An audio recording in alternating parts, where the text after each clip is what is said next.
ಜನನೀಂ ಶಾರದಾ ದೇವೀಂ ರಾಮಕೃಷ್ಣಂ ಜಗದ್ಗುರುಂ ಪಾದಪದ್ಮೇ ತಯೋ ಶಿತ್ವಾ ಪ್ರಣಮಾಮಿ ಮುಹುರ್ಮುಹುಃ. ಮಹಾವಿದ್ಯಾ ಮಹಾವಾಣೀಂ ಭಾರತೀ ವಾಕ್ಸರಸ್ವತೀ ಆರ್ಯಾ ಬ್ರಾಹ್ಮೀ ಕಾಮಧೇನು ವೇದಗರ್ಭಾ ಚದೀಶ್ವರಿ.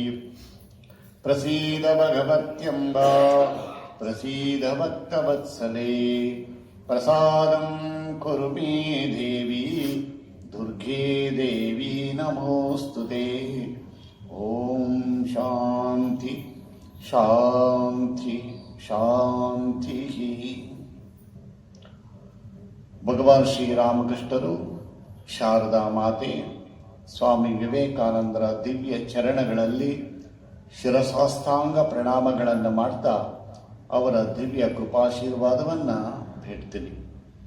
ಭಾರತೀಯ ಪರಂಪರೆಯಲ್ಲಿ ಬಂದಂತಹ ಕೋಟ್ಯಾನುಕೋಟಿ ಋಷಿ ಮುನಿಗಳು, ಯೋಗಿಗಳು, ಜ್ಞಾನಿಗಳು, ಸಂತರು ಮತ್ತು ಮಹಾತ್ಮರು ಮತ್ತು ಎಲೆಮರೆ ಕಾಯಿಯಂತೆ ಹಣ್ಣಿನಂತೆ ಇದ್ದು ತನ್ನ ಮಕ್ಕಳನ್ನು ಸಾಕಿ ಸಲುತ್ತಾ ಇರ್ತಕ್ಕಂತಹ, ನಿರಂತರ ಮೌನವಾಗಿ ಪ್ರಾರ್ಥನೆ ಮಾಡ್ತಿರ್ತಕ್ಕಂತಹ ಭಾರತೀಯ ಎಲ್ಲ ಮಾತೆಯರನ್ನು ನಾನು ಸ್ಮರಿಸ್ತೀನಿ.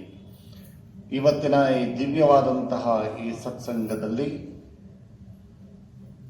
ಸಾನ್ನಿಧ್ಯವನ್ನು ವಹಿಸಿ ತಮ್ಮ ಭಜನೆಯಿಂದ ನಮಗೆಲ್ಲ ಆನಂದವನ್ನು ಉಂಟು ಮಾಡಿರ್ತಕ್ಕಂತಹ ಮತ್ತು ಈ ಸತ್ಸಂಗದ ಕೇಂದ್ರದ ನೇತೃತ್ವವನ್ನು ವಹಿಸಿ ನಿಮಗೆಲ್ಲರಿಗೂ ಗುರುವಾಗಿ, ಶಕ್ತಿಯಾಗಿ, ಮಾರ್ಗದರ್ಶಕರಾಗಿ ಇರ್ತಕ್ಕಂತಹ ಪೂಜ್ಯ ಸ್ವಾಮಿ ಪ್ರಕಾಶಾನಂದಜಿ ಮಹಾರಾಜ ಅವರೇ, ಎಲ್ಲ ನನ್ನ ಪ್ರೀತಿಯ ಮಾತೆಯರೇ, ಅಜ್ಞಾನತಿ ಮಿರಾಂಧಸ್ಯ ಜ್ಞಾನಾಂಜನ ಶಲಾಖಯ. ಅಜ್ಞಾನ ಎಂಬಂತಹ ಒಂದು ಆ ಭ್ರಾಂತಿಯನ್ನು ಹೋಗಲಾಡಿಸೋಕೆ ಇರ್ತಕ್ಕಂತಹ ಜ್ಞಾನದ ಹಂಚನ, ಅದೇ ಗುರುವಿನ ಒಂದು ಶಕ್ತಿ, ಅದೇ ಗುರುವಾಗಿ ಕೆಲಸ ಮಾಡುತ್ತೆ. ನಮಗೆ ಅಸತೋಮ ಸದ್ಗಮಯ, ತಮಸೋಮ ಜ್ಯೋತಿರ್ಗಮಯ, ಮೃತ್ಯೋರ್ಮ ಅಮೃತಂಗಮಯ ಅಂತ ನಾವು ಶಾಂತಿ ಮಂತ್ರಗಳನ್ನು ಹೇಳ್ತಾ ಇರ್ತೀವಿ. ಅಸತ್ಯದಿಂದ ಸತ್ಯದ ಕಡೆಗೆ ಕರೆದುಕೊಂಡು ಹೋಗು, ತಮಸ್ಸಿನಿಂದ ಜ್ಯೋತಿಯ ಕಡೆಗೆ ಕರ್ಕೊಂಡು ಹೋಗು, ಮೃತ್ಯುವಿನಿಂದ ಅಮೃತತ್ವದ ಕಡೆಗೆ ಕರೆದುಕೊಂಡು ಹೋಗು ಅಂತ ಪ್ರಾರ್ಥನೆ ಮಾಡ್ತೀವಿ. ನಮಗೆ ಗೊತ್ತಿದ್ದೋ ಗೊತ್ತಿಲ್ಲದೆಯೋ ಭೌತಿಕವಾಗಿ, ಮಾನಸಿಕವಾಗಿ, ಬೌದ್ಧಿಕವಾಗಿ ನಾವು ಸತ್ಯವನ್ನು ಬಿಟ್ಟು ನಡೀತಾ ಇರ್ತೀವಿ. ಹೇಗೆ ಅಂತ ಕೇಳಿದ್ರೆ, ಕಣ್ಣಿಗೆ ಕಾಣುವುದೆಲ್ಲ, ಕಿವಿಗೆ ಕೇಳುವಂಥದ್ದೆಲ್ಲ, ಮೂಗಿನಿಂದ ಆಘ್ರಾಣಿಸುವಂಥದ್ದೆಲ್ಲ, ಕೈಗೆ ಸ್ಪರ್ಶವಾಗುವಂಥದ್ದೆಲ್ಲ, ಅದೆಲ್ಲವೂ ಸತ್ಯವಂತೆ ನಮಗೆ ಭಾಸವಾಗುತ್ತೆ. ಮನಸ್ಸಿನಲ್ಲಿ ನಾವೊಂದು ಭಾವನೆ ಭಾವಿಸ್ತೀವಿ, ಅದೂ ಸಹ ಸತ್ಯದಂತೆ, ಕಲ್ಪನೆಯೆಲ್ಲ ಸತ್ಯದಂತೆ ಮಾಡಿಕೊಂಡು ಅದೇ ಸತ್ಯ ಅಂತ ನಮಗೆ ಹಿಡಿದುಕೊಂಡಿರ್ತೀವಿ. ಹಾಗಾಗಿ ನಾವು ಒಂದು ಭ್ರಾಂತಿಗೆ ಒಳಗಾಗಿ ನಿಜವಾದ ಸತ್ಯದಿಂದ ದೂರವಾಗ್ತೀವಿ. ಶಂಕರಾಚಾರ್ಯರು ಹೇಳ್ತಾರೆ, ಶಬ್ದಾದಿಭಿ ಪಂಚಭಿರೇವ ಪಂಚ ಪಂಚತ್ವ ಮಾಪು ಸುಗುಣೇನ ಬದ್ಧಾಹ ಕುರಂಗ ಮಾತಂಗ ಪತಂಗ ಮೀನ ಭೃಂಗ ಪಂಚಭಿರಂಚಿತ ಕಿಂ ಎಂದು ವಿವೇಕ ಚೂಡಾಮಣಿಯಲ್ಲಿ ಬರುತ್ತೆ. ಏನಂದ್ರೆ, ಒಂದೊಂದು ಪ್ರಾಣಿಯೂ ಸಹ ಒಂದೊಂದು ಇಂದ್ರಿಯದಿಂದ ಮೋಸ ಹೋಗ್ತಾ ಇದೆ, ಅದೊಂದು ಸತ್ಯ ಅಂತ ಭಾವಿಸಿ ತನ್ನ ಜೀವವನ್ನೇ ಕಳ್ಕೊಳ್ತಾ ಇದೆ. ಪತಂಗ ಕಣ್ಣಿನ ಇಂದ್ರಿಯದಿಂದ ಅದು ಬೆಂಕಿಯನ್ನೇ ಸತ್ಯ ಅಂತ ಭಾವಿಸ್ಕೊಂಡು ಬಹಳ ಚೆನ್ನಾಗಿದೆ ಅಂತ ಅಪ್ಕೊಳ್ಳೋಕ್ಕೆ ಹೋಗುತ್ತೆ, ಹೋಗಿ ಸುಟ್ಟೋಗ್ಬಿಡುತ್ತೆ. ಕಿವಿಯಿಂದ ಕೇಳುವಂಥ ಶಬ್ದದ ಒಂದು ದೌರ್ಬಲ್ಯ ಜಿಂಕೆಗೆ ಇರುತ್ತೆ. ಅದೇನು ಮಾಡುತ್ತೆ, ಬೇಟೆಗಾರ ತನ್ನ ನಾದವನ್ನು ನುಡಿಸ್ತಾ ಇರ್ತಾನೆ. ಆ ಹಿಂಪಾದ ನಾದವನ್ನು ಕೇಳ್ತಾ ಕೇಳ್ತಾ ಕೇಳ್ತಾ ಮೈ ಮರೆಯುತ್ತೆ. ಅದು ಮೈ ಮರೆತು ತನ್ನಿಂತಾನೇ ಆಗ ಮೈ ಮರೆತಾಗ ಇವನು ಬಾಣ ಬಿಡ್ತಾನೆ. ಕೇವಲ ಕಿವಿಯ ಇಂದ್ರಿಯದಿಂದನೇ ಜಿಂಕೆ ಸತ್ತೋಯ್ತದೆ. ಕಣ್ಣಿನ ಇಂದ್ರಿಯದಿಂದಲೇ ಪತಂಗ ಸತ್ತೋಯ್ತು. ಅದೇ ತರ ನಾಲಿಗೆಯಿಂದ ಎರೆಹುಳುವನ್ನ ಮೀನಿಗೆ ಅದ ಕೊಂಡಿಗೆ ಬೇಟೆಗಾರ ಏನ್ ಮಾಡ್ತಾನೆ, ಅಲ್ಲ ಬೆಸ್ತ ತನ್ನ ಕೊಂಡಿಗೆ ಹಾಕಿ ಮೀನನ್ನ ಹಿಡಿಯೋದಿಕ್ಕೆ ಅಂತ ಬಿಡ್ತಾನೆ, ಗಾಳ ಹಾಕ್ತಾನೆ. ಮೀನ್ ಏನ್ ಮಾಡುತ್ತೆ, ನಾಲಿಗೆ ಚಪ್ಪಲ ಅದಕ್ಕೆ, ಎರೆಹುಳು ತಿನ್ನಕ್ಕೆ ಅಂತ ಎರೆಹುಳು ಇಟ್ಕೊಳ್ಳುತ್ತೆ. ಆಗ ಅದು ಸಿಗಾಕೊಂಡು ಅಲ್ಲಿಗೆ ತನ್ನ ಪ್ರಾಣವನ್ನ ಬಿಡುತ್ತೆ. ಆನೆ ತನ್ನ ಚರ್ಮ ಸುಖದ ದೌರ್ಬಲ್ಯ, ಅದಕ್ಕೆ ಚರ್ಮ ಸುಖಕ್ಕಾಗಿ ಹಾತೊರಿತಾರಂತೆ ಅದು. ಹಾಗಾಗಿ ಏನ್ ಮಾಡ್ತಾನೆ ಅವನು, ಆನೆಯನ್ನು ಕೆಡ್ಡಕ್ಕೆ ಬೀಳ್ಸಕ್ಕೋಸ್ಕರ ಹೆಣ್ಣಾನೆಯನ್ನ ಹತ್ರ ತಂದು ಗಂಡ ಆನೆಗೆ ಹೆಣ್ಣಾನೆಯನ್ನು ಹತ್ರ ತಂದು ಆ ಗಂಡ ಆನೆಯನ್ನು ಕೆಡ್ಡಕ್ಕೆ ಬೀಳಿಸ್ತಾರೆ. ಅದು ನೋಡಿ, ಈ ರೀತಿಯಲ್ಲಿ ಒಂದೊಂದೇ ಇಂದ್ರಿಯದಿಂದ ಒಂದೊಂದು ಪ್ರಾಣಿ ಸಾಯ್ತಾ ಇರ್ಬೇಕಾದ್ರೆ, ಹೇ ಮನುಷ್ಯ, ಇದು 5 ಇಂದ್ರಿಯಗಳು ಪ್ರಬಲವಾಗಿದೆ, ನಿನ್ನ ಗತಿ ಏನು, ಕಿಂಚಿತಕ್ಕೆ ಅಂತ. ಹಾಗಾಗಿ ನಾವು ಇಂದ್ರಿಯಗಳಿಂದ ಇಡೀ ಜಗತ್ತಿನ 90% ಜನರು ಇಂದ್ರಿಯಗಳಿಂದ ಏನನ್ನ ಗ್ರಹಿಸ್ತಾ ಇದೆಯೋ ಅದನ್ನೇ ಸತ್ಯ ಅಂತ ತಿಳಿತಾ ಇದೆ. ಆದರೆ ಅದರಿಂದ ನಾವು ಅಮೃತತ್ವವನ್ನು ಪಡಿತೀವಿ, ಸುಖವನ್ನು ಪಡಿತೀವಿ, ಶಾಂತಿಯನ್ನು ಪಡಿತೀವಿ, ಶಕ್ತಿಯನ್ನು ಪಡಿತೀವಿ, ಆನಂದವನ್ನು ಪಡಿತೀವಿ ಅಂತ ಹೋಗ್ತಾ ಇದೆ. ಆದರೆ ಏನನ್ನ ಸುಖ, ಶಾಂತಿ, ನೆಮ್ಮದಿ, ತೃಪ್ತಿ, ಆನಂದ ಅಂತ ಏನು ಪಡಿಬೇಕು ಅಂತ ಹೋಗ್ತೀವಿ, ಏನನ್ನ ಭಾವಿಸಿ ಅದನ್ನು ಪಡಿಬೇಕು ಅಂತ ಹೋಗ್ತೀವಿ, ಅದು ಯಾವುದೂ ಪಡೆಯದೆ ಸುಮ್ಮನೆ ದುಃಖದಲ್ಲಿ ಕೊನೆಗೊಳ್ತಾ ಇದೆ. ಇದು ನಿರಂತರವಾಗಿ ಕೋಟ್ಯಾನು ಕೋಟಿ ವರ್ಷಗಳಿಂದ ನಡೀತಲೇ ಇದೆ ಈ ಕ್ರಿಯೆ. ಆದರೆ ಮನುಷ್ಯನಿಗೆ ಮಾತ್ರ ಜಾಗೃತಿ ಆಗಿಲ್ಲ, ನನಗೆ ಈ ಸ್ಥಿತಿ ಬರಲ್ಲ ಅಂತ ಅನ್ಕೊಳ್ತಾನೆ. ಪ್ರತಿದಿನ ಸಾಯೋದನ್ನು ನೋಡ್ತಾ ಇರ್ತಾನೆ ಬೆಳಿಗ್ಗೆ. ಆದರೆ ಅವನು ಭಾವಿಸ್ತಾನಂತೆ, ನಾನು ಮಾತ್ರ ಸಾಯೋದೇ ಇಲ್ಲ, 100 ವರ್ಷ ಬದುಕ್ತೇನಪ್ಪ. ಪ್ರತಿಯೊಬ್ಬರೂ ಸಂಸಾರದಲ್ಲಿ ಸಿಕ್ಕಾಕಿಕೊಂಡು ವಿಲವಿಲ ಒದ್ದಾಡ್ತಾನೇ ಇದ್ದಾರೆ. ಅವ್ರಿಗೆ ಸುಖವನ್ನು ಪಡಿತಾ ಇಲ್ಲ. ಸುಖ ಪಡಿಬೇಕು ಅಂತಾನೆ ಹೋಗಿದ್ದಾರೆ, ಹೋಗಿದ್ದು ಸಹ ಸುಖವನ್ನು ಪಡಿತಾ ಇಲ್ಲ ಅಂತ ಗೊತ್ತಾಗ್ತಿದೆ. 100 ಸಂಕಟಗಳಲ್ಲಿ ಮುಳುಗಿರೋದು ಗೊತ್ತಾಗ್ತಾ ಇದೆ, ಜರ್ಜರಿತರಾಗಿರೋದು ಗೊತ್ತಾಗ್ತಾ ಇದೆ, ದುಃಖ ದುಮ್ಮಾನಗಳು ಒಳಗಾಗಿರೋದು ಗೊತ್ತಾಗ್ತಾ ಇದೆ, ರೋಗ ರುಜಿನಗಳಿಗೆ ಒಳಗಾಗಿರೋದು ಗೊತ್ತಾಗ್ತಿದೆ. ಆದರೂ ಭಾವಿಸ್ತಾನೆ, ನಾನೇನೋ ಒಂದು ಮದುವೆ ಆಗ್ಬಿಟ್ಟು ಸುಖವಾಗಿರ್ಬೋದು, ನನಗೆ ಎಣ್ಣೆ ಸಿಕ್ಕಿಲ್ಲ, ಅದು ನನಗೆ ಗಂಡೇ ಸಿಕ್ಕಿಲ್ವಲ್ಲಪ್ಪ, ಏನಪ್ಪ ಗತಿ, ಹೇ ದೇವರೇ ನನ್ನ ಮೇಲೆ ಯಾಕಪ್ಪ ಶಾಪ ಹಾಕಿದೀಯ, ನನಗೆ ಯಾಕಪ್ಪ ಪ್ರಾರಬ್ಧ ಇದು ಅಂತ ತಂದೆ ತಾಯಿಯರು ತನ್ನ ಮಕ್ಕಳಿಗೆ ಹೆಣ್ಣು ಸಿಕ್ಲಿಲ್ಲ ಅಂತನೋ, ಹೆಣ್ಣಿಗೆ ಗಂಡು ಸಿಗ್ಲಿಲ್ಲ ಅಂತ ವಿಲವಿಲ ಅಂತ ಒದ್ದಾಡ್ತಿರ್ತಾರೆ, ವ್ಯಥೆ ಪಡ್ತಾ ಇರ್ತಾರೆ. ಗುರುಗಳ ಹತ್ರ ಬರ್ತಾರೆ, ಸ್ವಾಮೀಜಿಗಳ ಹತ್ರ ಬರ್ತಾರೆ, ದೇವಸ್ಥಾನಗಳಿಗೂ ಹೋಗ್ತಾರೆ. ಏನಂತ ಬರಂತಿಪ್ಪ, ಎಂತಹ ಮಾಯ ಇದು. ಅದಕ್ಕೋಸ್ಕರ ನಮ್ಮ ಋಷಿ ಮುನಿಗಳು ಹೇಳಿದ್ರು, ಹೇ ಮನುಷ್ಯ, ಯಾವುದು ಸತ್ಯ ನೀನು ಇಂದ್ರಿಯಗಳಿಂದ ನೋಡೋದು ಸತ್ಯ ಅಲ್ಲ. ಆದ್ರಿಂದ ನೀನೇನು ಭಾವಿಸ್ತೀಯ ಅದು ಸತ್ಯ ಅಂತ ತಿಳ್ಕೊಂಡು ಹೋಗಿ ಗುಂಡಿಗೆ ಬೀಳ್ಬೇಡ, ಗುರುವಿನ ಹತ್ರಕ್ಕೆ ಹೋಗು. ಗುರು ತಿಳಿಸ್ಕೊಡ್ತಾನೆ, ಗುರು ನಿನಗೆ ದಾರಿ ತೋರ್ತಾನೆ, ಯಾವುದು ಸರಿ ಯಾವುದು ತಪ್ಪು ಅಂತ ಅವನು ಹೇಳಿದಾಗ ನೀನು ಮಾಡು ಅಂತ ಗುರುವಿನ ಹತ್ರಕ್ಕೆ ಕಳಿಸ್ತಾನೆ ಅವನು. ಆದ್ರಿಂದ ಗುರು ಹೇಳದಂಗೆ ನಾವು ನಡೀಬೇಕು. ಅವನೇನು ಮಾಡ್ತಾನೆ, ನಮಗೆ ಯಾವುದೋ ಒಂದು ಭ್ರಾಂತಿ, ಕಣ್ಣಿಗೆ ಭ್ರಾಂತಿ ಅಂಟ್ಕೊಂಡ್ಬಿಟ್ಟಿದೆ, ಆ ಭ್ರಾಂತಿಯನ್ನೇನು ಮಾಡ್ತಾನೆ, ತೆಗಿತಾನೆ. ಹೀಗೆ ಅಜ್ಞಾನ ತಿಮಿರಾಂಧಸ್ಯ ಜ್ಞಾನಾಂಜನ ಶಲಾಕಾಯ, ಅವನೇನು ಮಾಡ್ತಾನೆ, ಇದೆಲ್ಲ ಹೀಗೆ ಕಣ್ಣನ್ನು ಒರೆಸ್ತಾನೆ, ಭ್ರಾಂತಿ ಒರೆಸಿ ನಿಜವಾದ ವಿವೇಕ ಎಂಬಂತಹ ಜ್ಞಾನ ಕೊಡ್ತಾನೆ. ಯಾವುದರಿಂದ ನೀನು ನೋಡಬೇಕು, ಈ ಕಣ್ಣಿಂದ ನೋಡಬಾರ್ದು, ಇನ್ನೊಂದು ಕಣ್ಣೇ ಇದೆ ಅದರಿಂದ ನೋಡಬೇಕು. ಈ ಕಿವಿಯಿಂದ ಕೇಳಬಾರ್ದು, ಇನ್ನೊಂದು ಕಿವಿ ಇದೆ ಆ ಕಿವಿಯಿಂದ ಕೇಳಬೇಕು. ಈ ಮನಸ್ಸಿನಿಂದ ಭಾವಿಸಬಾರ್ದು, ಇನ್ನೊಂದು ಮನಸ್ಸಿದೆ ಆ ಮನಸ್ಸಿನಿಂದ ಭಾವಿಸಬೇಕು. ಈ ಚರ್ಮದಿಂದ, ಈ ದೇಹದಿಂದ ಭಾವಿಸಬಾರ್ದು, ಇನ್ನೊಂದು ದೇಹ ಇದೆ ಅದರಿಂದ ಭಾವಿಸಬೇಕು ಅಂತ. ಅದಕ್ಕೆ ನಾವೆಲ್ಲರೂ ಸಹ ಸೌಂದರ್ಯಕ್ಕೆ ಒಳಗಾಗ್ಬಿಡ್ತೀವಿ ಸಹಜವಾಗಿ. ಅದಕ್ಕೆ ನಮ್ಮ ಮಹಾತ್ಮರೊಬ್ಬರು ಹೇಳ್ತಾ ಇದ್ರು, ಫಿಸಿಕಲ್ ಬ್ಯೂಟಿ.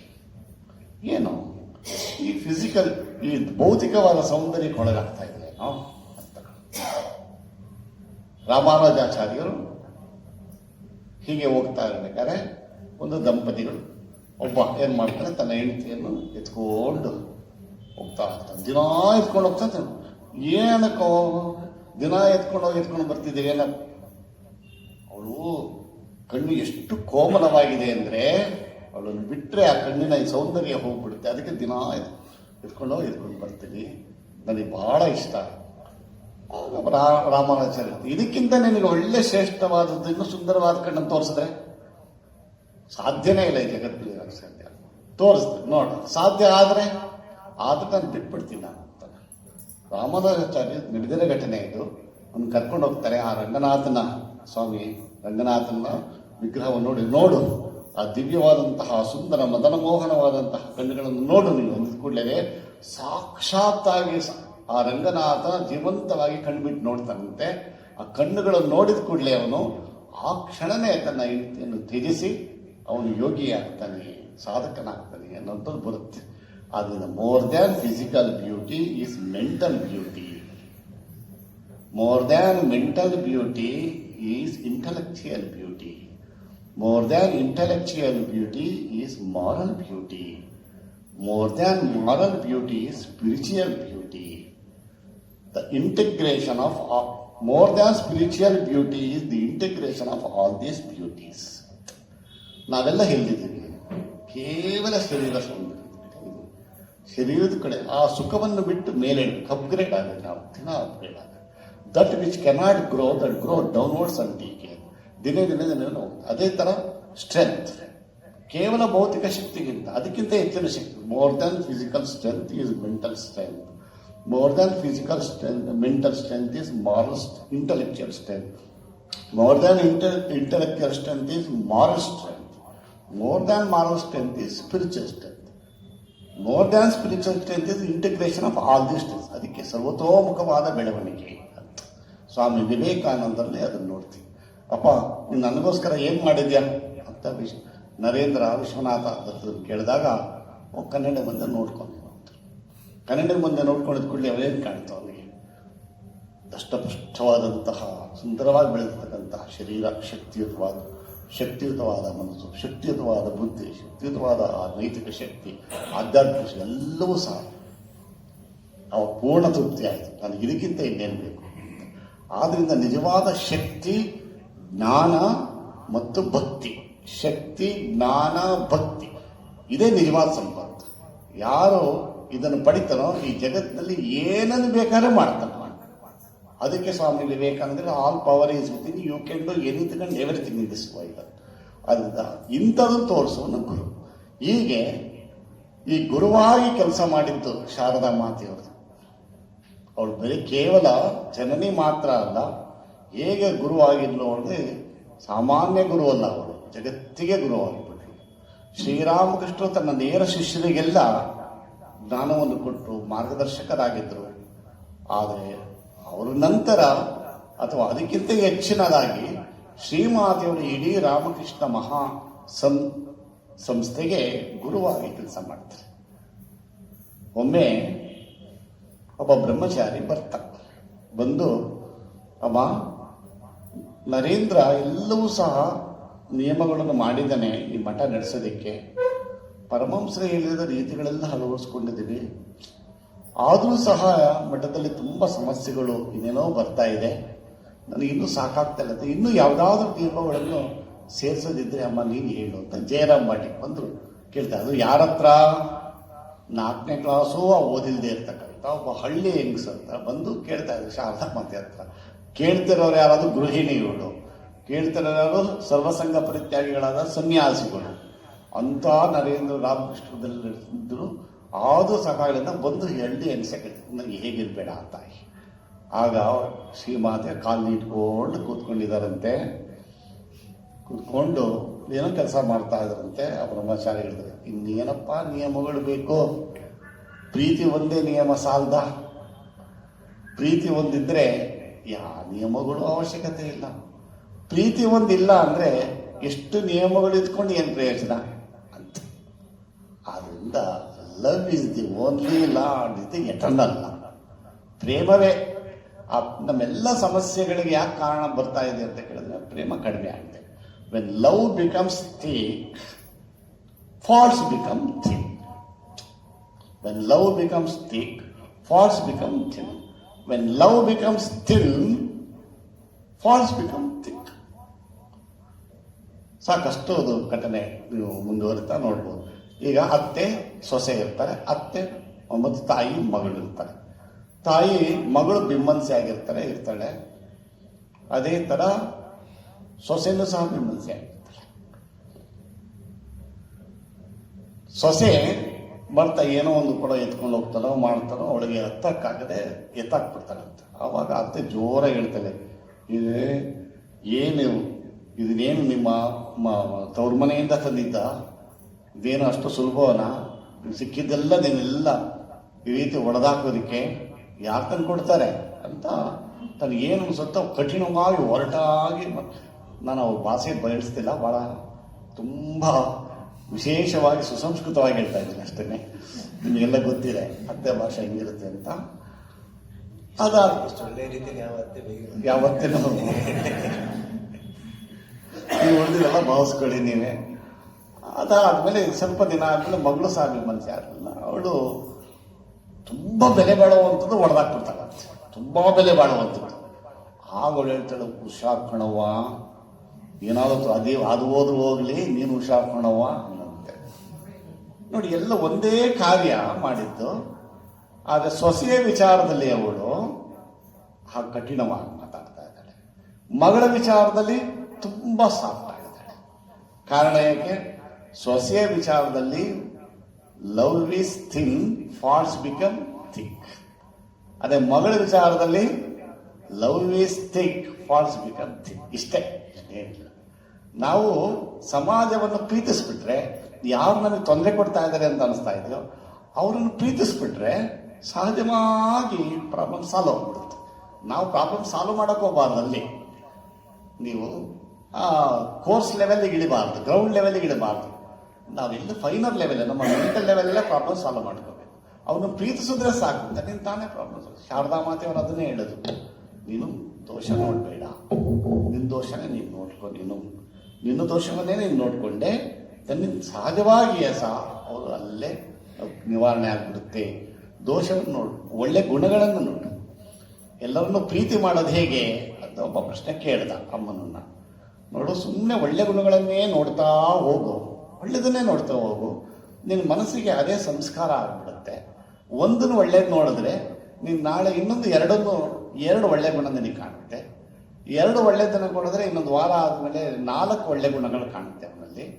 4 ಒಳ್ಳೆ ಗುಣ, ಒಂದು ತಿಂಗಳಾದಮೇಲೆ ಒಂದು 10 ಒಳ್ಳೆ ಗುಣಗಳು ಕಾಣುತ್ತೆ. ಹೀಗೇ ನೋಡ್ತಾ ಹೋದರೆ ಅದು ವರ್ಷ ಮೇಲೆ ಅವನಿಗೆ ದೋಷನೇ ಕಾಣಲ್ಲ, ಬರೀ ಒಳ್ಳೆ ಗುಣಗಳೇ ಕಾಣುತ್ತೆ. ಯಾವ ಒಳ್ಳೆ ಗುಣ ಕಾಣುತ್ತಾನೋ ಅವನ ಮೇಲೆ ಅವ್ನು ಪ್ರೀತಿಸ್ಬೇಕು ಅನಿಸುತ್ತೆ, ಅವನಿಗೆ ಗೌರವಿಸ್ಬೇಕು ಅನಿಸುತ್ತೆ. ಯಾವಾಗ ನೀನು ಒಬ್ಬ ವ್ಯಕ್ತಿಯನ್ನು ಪ್ರೀತಿಸ್ತೀಯೋ ಗೌರವಿಸ್ತೀಯೋ, ಇಟ್ಸ್ ರಿವರ್ಸ್. ಸೊ ಆ ವ್ಯಕ್ತಿನೂ ಸಹ ನಿನ್ನ ಪ್ರೀತಿಸ್ತಾನೆ, ಗೌರವಿಸ್ತಾನೆ. ಅದ್ರ ಬದಲು ನೀನು ಒಳ್ಳೆ ಗುಣಗಳಿದ್ರೂ ಸಹ ನೀನು ದೋಷವನ್ನೇ ನೋಡಿದ್ರೆ, ಇವತ್ತು ಒಂದು ದೋಷ ಕಾಣುತ್ತೆ, ನಾಳೆ ಒಂದು 3 ದಿನ ಆದಮೇಲೆ 2 ದೋಷ ಕಾಣುತ್ತೆ, ಇನ್ನೊಂದು ವಾರ ಆದಮೇಲೆ 10 ದೋಷ ಕಾಣುತ್ತೆ, ಇನ್ನೊಂದು ತಿಂಗಳಾದ್ಮೇಲೆ 25 ದೋಷ ಕಾಣುತ್ತೆ. ಬರ್ತಾ ಬರ್ತಾ ಬರ್ತಾ ಅದನ್ನೇ ಮೆಲುಕಾಗ್ತಾ ಅದನ್ನೇ ಧ್ಯಾನ ಮಾಡ್ತಾ ವರ್ಷಾನುಗಟ್ಟಲೆ ಬರೀ ಆ ವ್ಯಕ್ತಿ ನೋಡೋದ್ಕೊಳ್ಳೆ ಬರೀ ದೋಷಗಳೇ ಇಟ್ಕೊಂಡು ಅವನು ಗುಣಗಳು ಒಂದೂ ಕಾಣಲ್ಲ.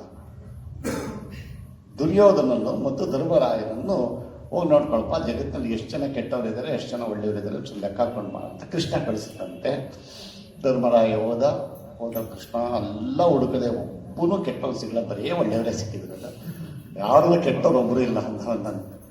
ಅದೇ ಥರ ದುರ್ಯೋಧನೂ ಹೋದ, ಎಲ್ಲ ಕಡೆ ಓಡಾಡ್ಬಂದ ಕೃಷ್ಣ.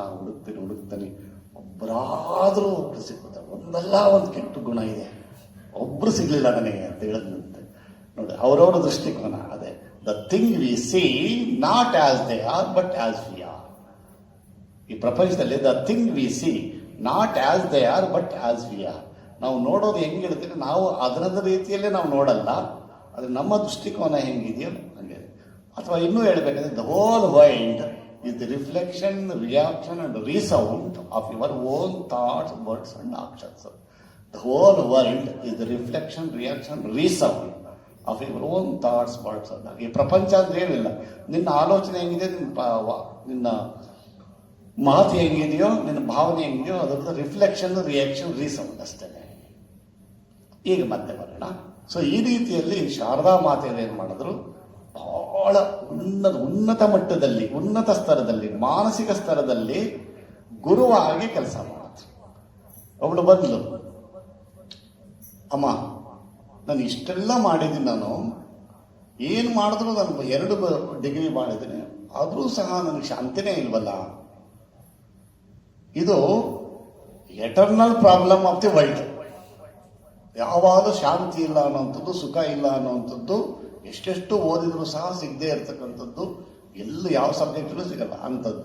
ಅದು ಶಾರದಾ ಮಾತೆಯವರು ನೋಡಿ ಎಷ್ಟು ಸುಲಭವಾಗ್ತಿದೆ. ಮಗು, ನಿನಗೆ ಶಾಂತಿ ಬೇಕಾದರೆ ಪರರಲ್ಲಿ ದೋಷ ನೋಡಬೇಡ. ಇದು ನೋಡೋದಕ್ಕೆ ಇಷ್ಟೇ ಅನಿಸುತ್ತೆ, ಆದರೆ ನಾವು ಇದನ್ನ ಪ್ರಾಕ್ಟಿಕಲ್ ಆಗಿ ಇಂಪ್ಲಿಮೆಂಟ್ ಮಾಡಬೇಕು. ಸ್ವಲ್ಪನೇ ಮಾಡಬೇಕು, ಎಷ್ಟಾಗುತ್ತೋ ಅಷ್ಟು ಮಾಡಬೇಕು. ಮಾಡ್ತಾ ಮಾಡ್ತಾ ಮಾಡ್ತಾ ಹೋದ್ರೆ ಅದು ಜಾಸ್ತಿ ಆಗ್ತಾ ಹೋಗುತ್ತೆ. ಮಗು, ನಿನಗೆ ಶಾಂತಿ ಬೇಕಾದ್ರೆ ಯಾರೆಲ್ಲ ದೋಷ ನೋಡಬೇಡ, ದೋಷ ನೋಡಲೇಬೇಕಾದ್ರೆ ನಿನ್ನ ದೋಷನೇ ನೀನು ನೋಡ್ಕೋ. ಯಾರು ಪರಕೇರಿಲ್ಲ, ಎಲ್ಲರೂ ನಿನ್ನವರು ಅಂತ ಭಾವಿಸೋದು. ನಾವು ಸಬ್ ಕಾನ್ಷಿಯಸ್ ಮೈಂಡಲ್ಲಿ ನನ್ನವರು ಅನ್ನೋದು ಭಾವಿಸಲ್ಲ. ನಮಗೆಲ್ಲಿ ಪ್ರಾಬ್ಲಮ್ ಆಗ್ತಾ ಇದೆ ಅಂದರೆ, ಮಸ್ಟು ಅವರು ನನ್ನವರು ಅಂತ ಭಾವಿಸ್ಬೇಕು. ನೀವು ಎಲ್ಲಿ ಪ್ರಾಬ್ಲಮ್ ಆಗಿದೆ, ಯಾವ ನೀನು ನನ್ನವರು ಅಲ್ಲ ಅಂತ ಭಾವಿಸ್ತೀಯೋ ಅವಾಗ ದೋಷ ಉಟ್ಕೊಳ್ಳುತ್ತೆ. ದೋಷ ಉಟ್ಕೊಂಡಾಗ ದ್ವೇಷ ಬೆಳೆಯುತ್ತೆ. ದ್ವೇಷ ಬಿಟ್ಟಾಗ ಉಳಿದಿದ್ದೆಲ್ಲವೂ ಸಹ ಅಶಾಂತಿ ಆಗುತ್ತೆ ಮನಸ್ಸಿಗೆ. ಆದರೆ ಮೊದಲನೇದೇ ನನ್ನವರು ಅಂತ ಭಾವಿಸೋದು. ಈ ನನ್ನವರು ಅಂತ ಹೇಗೆ ಭಾವಿಸೋದು? ಹೊರಗಡೆಯಿಂದ ನೀನು ನೋಡಿದ್ರೆ ಭೇದ ಕಾಣುತ್ತೆ, ದ್ವಂದ್ವ ಕಾಣುತ್ತೆ. ಆದ್ರಿಂದ ಶರೀರ ನೋಡಬೇಡ. ಹೋಗ್ಲಿ, ಮನಸ್ಸನ್ನು ನೋಡೋಣ, ನಮ್ಮವರು ಅಂತ ಅನಿಸ್ಬೋದೇನೋ. ಮನಸ್ಸು ಸಹ ಬೇರೆ ಬೇರೆ ಆಗ್ತಾ ಇದೆ. ಬೇರೆ ಬೇರೆ ಒಳ್ಳೆ ಮನಸ್ಸಿರುತ್ತೆ, ಕೆಟ್ಟ ಮನಸ್ಸಿರುತ್ತೆ, ದುರ್ಗುಣ ಸುಗುಣಗಳು ಇರುತ್ತೆ, ಭೇದ ದ್ವಂದ್ವಗಳಿರುತ್ತೆ, ಬೇರೆ ಬೇರೆ ಎಲ್ಲ ಕಲ್ಪನೆಗಳಿರುತ್ತೆ. ಇವತ್ತಿದ್ದಂಗೆ ನಾಳೆ ಮನಸ್ಸು ಚೇಂಜ್ ಆಗುತ್ತೆ, ನನ್ನ ಮನಸ್ಸು ಚೇಂಜ್ ಆಗುತ್ತೆ, ಬೇರೆಯವ್ರ ಮನಸ್ಸು ಬದಲಾವಣೆ. ಆದ್ರಿಂದ ಮನಸ್ಸನ್ನು ನೋಡೋದ್ರಿಂದ ನಾವು ನನ್ಮೋರು ಅಂತ ಭಾವಿಸೋಕ್ಕಾಗಲ್ಲ. ಹೋಗ್ಲಿ, ಬುದ್ಧಿಯಿಂದನಾದ್ರೂ ಭಾವಿಸೋಣ. ಬುದ್ಧಿನೂ ಸಹ ಈಗಿದ್ದಂಗಿಲ್ಲ. ಒಳ್ಳೆ ಬುದ್ಧಿ ಅಂತ ಇರುತ್ತೆ, ಕೆಟ್ಟ ಬುದ್ಧಿ ಅಂತ ಇರುತ್ತೆ. ಬುದ್ಧಿಯಲ್ಲೂ ಬುದ್ಧಿವಂತ ಅಂತ ಇರುತ್ತೆ, ದಡ್ಡ ಅಂತ ಇರುತ್ತೆ, ಅದರಲ್ಲೂ ಸಹ ವ್ಯತ್ಯಾಸ ಕಾಣುತ್ತೆ. ಹಾಗಾಗಿ ನನ್ನವರು ಅಂತ ಭಾವಿಸೋದು ಕಷ್ಟ ಆಗ್ಬೋದು. ನನಗಿಂತ ಕಡಿಮೆ ಇದ್ರೆ ದೂರ ಆಗ್ಬೋದು. ಅದ್ರ ಕೂಡ ನನ್ನವರು ಅಂತ ಭಾವಿಸೋದು ಕಷ್ಟ ಆಗುತ್ತೆ. ಹಾಗಾದ್ರೆ ಇನ್ಯಾವ ನೋಡಬೇಕು? ಆತ್ಮದ ದೃಷ್ಟಿಯಿಂದ ನೋಡಬೇಕು, ಚೈತನ್ಯದ ದೃಷ್ಟಿಯಿಂದ ನೋಡಬೇಕು. ನೀನು ಒಳಗಡೆ ಇರುವಂತಹ ಚೈತನ್ಯ ಹೇಗೆ ಸೂರ್ಯ ಪ್ರಕಾಶಮಾನವಾಗಿ ಬೆಳಗ್ತಾ ಇದ್ದನೋ ಆ ರೀತಿಯಲ್ಲಿ ಪ್ರತಿಯೊಬ್ಬರ ಹೃದಯದಲ್ಲೂ ಸಹ ಆ ಜ್ಞಾನ ಸೂರ್ಯ, ಆ ಭಗವಂತ ಸೂರ್ಯಂತರ ಪ್ರಕಾಶಮಾನವಾಗಿ ಆತ್ಮಸ್ವರೂಪನಾಗಿ, ಯಾವುದಕ್ಕೂ ಅಂದುಕೊಳ್ಳದೆ, ಯಾವುದೂ ಭೇದವಿಲ್ಲದೆ, ಗಂಡು ಹೆಣ್ಣು ಎಂಬ ಭೇದವಿಲ್ಲದೆ ಚೈತನ್ಯ ಸ್ವರೂಪನಾಗಿ, ಶಕ್ತಿ ಸ್ವರೂಪವಾಗಿ, ಪ್ರೇಮ ಸ್ವರೂಪವಾಗಿ, ಆನಂದ ಸ್ವರೂಪವಾಗಿ ನಿತ್ಯ ಬೆಳಗ್ತಾ ಇದೆ. ಅದಕ್ಕೆ ಹುಟ್ಟು ಸಾವಿಲ್ಲದೆ ಇರ್ತಕ್ಕಂಥ ಚೈತನ್ಯ ಅದು ಹಾಗೆ ಬೆಳಗ್ತಾ ಇದೆ. ಅದನ್ನು ನಾವು ಭಾವಿಸೋದು ಕಲಿಬೇಕು. ಒಬ್ಬ ವ್ಯಕ್ತಿ ನೋಡಿದ ಕೂಡಲೇ ನಾವೇನು ಮಾಡಬೇಕು? ಅವರೊಳಗಡೆ ಇರುವ ಚೈತನ್ಯವೇ ಭಾವಿಸಬೇಕು, ಚೈತನ್ಯವೇ ಕಾಣಬೇಕು. ಮಹಾಪುರುಷ ಮಹಾರಾಜರು ಒಂದು ಮಾತು ಹೇಳ್ತಾ ಇದ್ರು, ನಮಗೆ ಅಪವಿತ್ರತೆ ಅಂದ್ರೆ ಏನು ಅನ್ನೋದೇ ನಮಗೆ ಬರಲಿಲ್ಲ. ಯಾಕೆಂದ್ರೆ ಯಾರನ್ನ ನೋಡಿದ್ರು ಸಹ ಒಬ್ಬ ಸ್ತ್ರೀಯನ್ನು ನೋಡಿದ ಕೂಡಲೇ ಸಾಕ್ಷಾತ್ ಜನರಿಗೆ ನನ್ನ ಕಣ್ಮುಂದೆ ಮುಂದೆ ಬಂದೇನೆ ಅಂತ ಅನ್ಸುತ್ತೆ. ಒಬ್ಬ ಪುರುಷನ್ ನೋಡಿದ ಕೂಡಲೇ ನಾರಾಯಣನೇ ರಾಮಕೃಷ್ಣನೇ ಈ ರೂಪದಲ್ಲಿ ಬಂದಿದ್ದಾರೆ ಅಂತ ಭಾವಿಸಲಾಗುತ್ತೆ ಅಂತ. ಒಂದ್ಸರಿ ಸ್ವಾಮಿ ಯತೀಶ್ವರಾನಂದಜಿ ಅವರು ಪ್ರಸಾದ ಕೊಡಕ್ಕೆ ಕುಳಿತುಕೊಂಡಿದ್ದಾರೆ. ಸಾಲಕ್ಕೆ ಬರ್ತಾ ಇದ್ದಾರೆ ಭಕ್ತರು. ಆದರೆ ಪ್ರತಿಯೊಬ್ಬರು ಸಹ ನಮಸ್ಕಾರ ಮಾಡ್ತಿರ್ಬೇಕಾದ್ರೆ ಯತೀಶ್ವರ ಕೈ ಮುಕ್ಕೊಂಡು ನಿಂತಿದ್ದಾರೆ, ಕೂತ್ಕೊಂಡಿದ್ದಾರೆ. ಒಬ್ಬ ಬ್ರಹ್ಮಚಾರಿ ಎಲ್ಲ ಪ್ರಣಾಮಗಳೆಲ್ಲ ಆದ್ಮೇಲೆ ಕೇಳ್ತಾನೆ, ಮಹಾರಾಜ್ ನೀವು ಎಂಥ ಜ್ಞಾನಿಗಳು, ಎಂಥ ಪ್ರಬುದ್ಧರು, ಇಷ್ಟು ನೀವು ಹಿರಿಯರು, ನೀವು ಆಶೀರ್ವಾದ ಮಾಡಬೇಕು. ಆದರೆ ಭಕ್ತರು ಬಂದು ನಮಸ್ಕಾರ ಮಾಡಬೇಕು, ನೀವು ಕೈ ಮುಕ್ಕೊಂಡು ನಿಂತಿದ್ರಲ್ಲ ಇವತ್ತು, ಕಾರಣ ಏನು ಅಂತ ಕೇಳಿದ್ರೆ, ಏನು ಸಾಕ್ಷಾತ್ ಶಾರದಾ ಮಾತನಿಗೆ ಬಂದು ನಮಸ್ಕಾರ ಮಾಡಬೇಕಾದ್ರೆ ನಾನು ಆಶೀರ್ವಾದ ಮಾಡಲ, ಅವಳು ಕೈ ಮುಗಿಯೋಕ್ಕೂ ಬೇಡವಾ ಅಂತ. ಹಾಗಾಗಿ ನಾನು ಅವಳನ್ನ ಬಂದು ನಮಸ್ಕಾರ ಮಾಡ್ತಾ ಇದ್ಲು ಅಮ್ಮನೇ. ಆಗ ಅಷ್ಟು ರೂಪಗಳಲ್ಲಿ ಬಂದು ಶಾರದಾ ಮಾತ್ರ ನಮಸ್ಕಾರ ಮಾಡ್ತಾಳೆ, ಅದಕ್ಕೆ ಕೈ ಮುಕ್ಕೊಂಡು ನಿಂತಿದ್ದೆ. ರಾಮಕೃಷ್ಣ ಸಹ ಅಷ್ಟು ರೂಪಗಳಿಂದ ಅದಕ್ಕೆ ನಾನು ಕೈ ಮುಕ್ಕೊಂಡು ನಿಂತಿದ್ದೆ ಅಂತ. ಸೊ ಈ ರೀತಿಯಲ್ಲಿ ನಾವು ಭಾವಿಸೋದ್ರಿಂದ ಮಾತ್ರ. ಹೀಗೆ ಶ್ರೀಮಾತೆಯವರು ಏನು ಮಾಡಿದ್ರು, ಮೂಲಕ್ಕೆ ಹೋಗಿ ಹೇಳಿದ್ರು, ಮಗು ನೀನು ನನ್ನವರು ಅಂತ ಭಾವಿಸಿ, ಯಾರು ಪರಕೀಯರು ಅಂತ ಭಾವಿಸ್ಬೇಡ. ಈ ಪಾಯಿಂಟ್. ಅದೇ ಥರ ಗುರುವಾಗಿ ಶ್ರೀಮಾತೆಯವರು ಕೆಲಸ ಮಾಡಿದ್ದು ಇನ್ನು ಅವರು ಕೆಲವು ಅನೇಕ ಘಟನೆಗಳು. ಮೊದಲನೇದಾಗಿ ಶ್ರೀರಾಮಕೃಷ್ಣರಿಗೆ ಅವರು ಒಂದು ರೀತಿಯಲ್ಲಿ ಜನನಿಯೂ ಆಗಿದ್ರು, ಗುರುವೂ ಆಗಿದ್ರು, ಪತ್ನಿಯೂ ಆಗಿದ್ರು. ಒಂದ್ಸರಿ ಶ್ರೀರಾಮಕೃಷ್ಣರಿಗೆ ಪಾದವನ್ನು ಒತ್ತುತ್ತಾ ಇದ್ದಾರೆ. ಹೀಗಿದ್ದಾಗ ನೀನು ಹೇಗೆ ನನ್ನನ್ನು ಭಾವಿಸ್ತೀಯಾ, ಹೇಗೆ ಭಾವಿಸ್ತೀರ ನೀವು ಅಂತ ಕೇಳಿದಾಗ ಶ್ರೀರಾಮಕೃಷ್ಣ ಹೇಳ್ತಾರೆ, ನೋಡು, ಲಹಾಬತ್ ಖಾನೆಯಲ್ಲಿ ವಾಸ ಮಾಡ್ತಿರಕ್ಕಂಥ ನನ್ನ ಜನ್ಮದಾತಿ, ಮಂದಿರದಲ್ಲಿ ಪೂಜಿಸಲ್ಪಡುತ್ತಿರುವ ಜಗನ್ಮಾತೆ, ಅವಳೇ ನನ್ನ ಪಾದಗಳನ್ನು ಒತ್ತುತ್ತಾ ಇದ್ದಾಳೆ ಅಂತ ನಾನು ಭಾವಿಸ್ತೇನೆ ಅಂತ ಹೇಳ್ತಾರೆ. ಇದಾದ ಕೆಲವು ದಿನಗಳಲ್ಲಿ ಶ್ರೀಮಾತೆಯವರು ಹಾಗೆ ಅವ್ರ ಜೊತೆಗೆ ಮಲಗ್ತಾ ಇದ್ದಾರೆ ಕೆಲವು ವರ್ಷಗಳು. ಅಲ್ಲ, ಆಮೇಲೆ ಶ್ರೀರಾಮಕೃಷ್ಣ ಹೇಳ್ತಾರೆ, ನೋಡು, ನಿನ್ನನ್ನು ನಾನು ಪತ್ನಿಯಾಗಿ ಸ್ವೀಕಾರ ಮಾಡಿದ್ದೀನಿ, ನಿನಗೆ ಎಲ್ಲ ಅರ್ಹತೆಯೂ ಉಂಟು. ನೀನು ಮನಸ್ಸು ಮಾಡಿದ್ರೆ ಸಂಸಾರ ನಡೆಸಬೇಕು ಅಂತ ಇಷ್ಟಪಟ್ಟರೆ, ಆ ಸಂಸಾರ ಸುಖ ಬೇಕು ಅಂದರೆ ನಾನು ಕೊಡೋದಕ್ಕೂ ಸಿದ್ಧವಾಗಿದ್ದೀನಿ. ನೀನು ಏನು ಸಂಕೋಚ ಮಾಡ್ಕೋಬೇಕಾಗಿಲ್ಲ, ನೀನು ಹೇಳು. ಆಗ ಶ್ರೀಮಾತೆ ಹೇಳ್ತಾರೆ, ನಾನು ನಿಮ್ಮನ್ನು ಸಂಸಾರಕ್ಕೆ ಎಳೆಯೋದಕ್ಕಾಗಿ ನಾನು ಬಂದವಳಲ್ಲ, ನಿಮ್ಮ ಆಧ್ಯಾತ್ಮಿಕ ಸಾಧನೆಗೆ ಮತ್ತು ಔನ್ನತ್ಯಕ್ಕೆ ಸಹಕಾರಿಣಿಯಾಗಿ ಬಂದಿದ್ದೀನಿ. ನಾನು ನಿಮ್ಗೆ ಸೇವೆ ಮಾಡೋದಕ್ಕಾಗಿ ಬಂದಿದ್ದೇನೆ. ನೋಡಿ, ಅವಳು ಜಗತ್ತಿನಲ್ಲಿ ಸ್ತ್ರೀಯರು ಹೇಗಿರಬೇಕು ಅನ್ನೋದಕ್ಕೆ, ಮುಂದೆ ಬರ್ತಕ್ಕಂತಹ ನನ್ನ ಮಕ್ಕಳು ಯಾವ ರೀತಿಯಲ್ಲಿ ಇರಬೇಕು ಅನ್ನೋದಕ್ಕೆ ಅವಳು ಮಾತನಾಡಿ ಹೇಳಲಿಲ್ಲ, ತಾನೇ ಮಾಡಿ ತೋರಿಸಿದ್ಲು. ಅದೇ ಗುರುತ್ವ. ಇನ್ನೊಮ್ಮೆ ಒಬ್ಬ ರೈಲ್ವೆ ಶ್ರೀಮಾತೆಯವರು ಎಲ್ಲೋ ಒಂದು ಪ್ರಯಾಣ ಮಾಡಬೇಕಾಗಿರುತ್ತೆ. ರೈಲ್ವೆ ಸ್ಟೇಷನ್ ಮಧ್ಯೆ ಇರ್ತಾರೆ. ಅಲ್ಲೊಬ್ಬ ಕೂಲಿ ಒಬ್ಬವನು ಇರ್ತಾನೆ. ಶ್ರೀಮಾತೆ ನೋಡಿದ ಕೂಡಲೇ ಯಾರಿಗೂ ಸಹ ದೇವಿ ಅಂತ ಅನಿಸೋದಿಲ್ಲ. ನಿಮ್ಗೆ ಗೊತ್ತೇ ಇದೆ, ವಿವೇಕಾನಂದರು ಅವ್ರನ್ನ ದೇವಿ ಅಂತ ಹೇಳೋವರೆಗೂ ನಮ್ಮ ಗುರುಬಾಯಿಗಳು ಸಹ ಯಾರೂ ಒಪ್ಕೊಂಡಿರಲಿಲ್ಲ. ಅಂಥದ್ರಲ್ಲಿ ಒಬ್ಬ ಅವನು ಕೂಲಿ, ಅವನಲ್ಲಿ ನೋಡಿದ ಕೂಡಲೇ ಓಡ್ ಬಂದು ಶ್ರೀಮಾತೆಗೆ ಸಾಷ್ಟಾಂಗ ಪ್ರಣಾಮ ಮಾಡಿ ಅದು ಪಾದ ಇಟ್ಕೊಂಡ್ಬಿಡ್ತಾನಂತೆ. ಅಮ್ಮ ಅಮ್ಮ, ನಿನ್ನ ಎಷ್ಟು ದಿನದಿಂದ, ಎಷ್ಟು ವರ್ಷಗಳಿಂದ ಹುಡುಕ್ತಾ ಇದ್ದೆ ಅಂತ ನೋಡ್ಬೇಕು ಅಂತ ಅಮ್ಮ, ಎಷ್ಟು ಭಾವಿಸ್ಬಿಟ್ಟೆ. ನೀನು ಈಗಲೇ ನನ್ನ ಕಣ್ಮುಂದೆನೇ ಬಂದ್ಬಿಟ್ಟಿಯಾ ಅಮ್ಮ, ಜಗತ್ತಿರಲಿ ಅಮ್ಮ ಸೀತಾಮಾತೆ, ಅಮ್ಮ ಸೀತಾಮಾತೆ ನನ್ನ ಎದುರುಗಡೆನೇ ಕಂಡುಬಿಟ್ಟಿಯಾ ಅಂತ ಹೇಳಿ ಕಣ್ಣೀರು ಗರಿತಾ ಇದ್ದಾನಂತೆ ಅವನು. ಶ್ರೀಮಾತೆ ಇರಲಿ ಅದೆಲ್ಲ ನನ್ನ ಒಳಗಡೆನೆ ಇಟ್ಕೋ ಬಾ ಅಂತ ಹೇಳಿ ಆ ಕಡೆನ ಅಲ್ಲೇ ರೈಲ್ವೆ ಸ್ಟೇಷನಲ್ಲೇ ಒಂದು ಹುಲ್ಲು ಹಾಸನ್ನು ಅದ್ರ ಮೇಲೆ ಕೂರಿಸ್ಬಿಟ್ಟು ಅವನಿಗೆ ಮಂತ್ರ ದೀಕ್ಷೆಯನ್ನು ಕೊಟ್ಟರು ಅಂತ ಬರುತ್ತೆ. ಅದೇ ಥರ ಇದು ಗುರುತ್ವ ಆಯಿತು. ಇನ್ನು ಸಾಕಷ್ಟು ಇದೆ. ಶ್ರೀಮಾತೆ ನಿಮಗೆಲ್ಲ ಓದೇ ಇದ್ದೀರಾ, ಅದು ನಿಮ್ಗೆ ಹೇಳ್ಬೇಕಾದ್ದಿಲ್ಲ. ಅದರ ಔಪಚಾರಿಕವಾಗಿ ಸ್ವಾಮೀಜಿ ಮಾತಾಡುವಂತ ಹೇಳಿದ್ರಿಂದ ನಾನು ಹೇಳ್ತಾ ಇದ್ದೀನಿ. ಅವಳು ದೈವವಾಗಿ ಹೇಗಿದ್ದು ಕೆಲಸ ಆಯಿತು, ಹೇಗೆ ಕಂಡ್ಲು ಅನ್ನೋದಕ್ಕೆ ಹೇಳ್ತಾ ಬರ್ತೇನೆ. ಈಗ ಒಮ್ಮೆ ಶಿವವನ್ನ ಒಬ್ಬ ಬರ್ತಾ ಇದೆ. ಆ ಹುಡುಗ ಅವಳು ಇಟ್ಕೊಂಡು, ಚಿಕ್ಕ ಹುಡುಗ ಶ್ರೀಮಾತೆಯವರನ್ನ ಕೈ ಇಟ್ಕೊಂಡು ಬರ್ತಾ ಇದ್ದಾರೆ. ಇದಕ್ಕಿದ್ದಂತೆ ಅವನಿಗೆ ಏನು ಅನಿಸ್ತಾ ಏನೋ, ಅವನಿಗೆ ಶಿವಗೆ ಚಿಕ್ಕಮ್ಮ ಆಗ್ಬೇಕು ಶ್ರೀಮಾತೆ. ಚಿಕ್ಕಮ್ಮ ನೀನು ಯಾರು ಅಂತ ಕೇಳ್ತಾನೆ. ಏನು ನಾನು ಯಾರು ಅಂತ ನಿನಗೆ ಗೊತ್ತಿಲ್ವೇನೋ, ನೀನು ಚಿಕ್ಕಮ್ಮ ಕಣ ಅಂತಾನೆ. ಚಿಕ್ಕಮ್ಮನ ಸರಿ ಹೋಗು ಅಂತಾನೆ. ಅಲ್ಲೇ ಕೂತ್ಕೊಳ್ತಾನೆ. ಸಂಜೆ ಆಗ್ತಾ ಇದೆ, ಸೂರ್ಯ ಮುಳುಗ್ತಾ ಇದೆ, ಬೇಗ ಬೇಗ ಹೋಗ್ಬೇಕು, ಭಾರ ಬೇಗ ಅಂತ. ಇಲ್ಲ ನಾನು ಬರಲ್ಲ, ನೀನು ಯಾರು ಅಂತ ಹೇಳೋವಾಗ ನಾನು ಬರಲ್ಲ. ಕೊನೆಗೆ ಮತ್ತೆ ಎಷ್ಟು ಹೇಳಿದ್ರು 3-4 ಬಾರಿ ಮುಚ್ಚಿಡೋ ಪ್ರಯತ್ನ ಮಾಡ್ತಾರೆ ಶ್ರೀಮಾತೆಯವರು. ಆದರೆ ಅವ್ನು ಬಿಡೋದಿಲ್ಲ ಚಿಕ್ಕ ಹುಡುಗ. ನೀನು ಯಾರು ಅಂತ ಹೇಳಿ. ಏನಾಗ್ಬಿಟ್ಟಿದೆ ಅಂದರೆ ಅವನಿಗೆ ಶ್ರೀಮಾತೆ ಹೋಗ್ಬೇಕಾದ್ರೆ ಶ್ರೀಮಾತೆ ಭಾವಯವ ಅವನು ಬೇರೆ ಇರುತ್ತೆ. ಅವ್ರು ಆದಷ್ಟು ಮುಚ್ಚಿಡೋದಕ್ಕೆ ಪ್ರಯತ್ನ ಮಾಡ್ತಾ ಇದ್ರು ತಮ್ಮ ದೈವತ್ವವನ್ನು.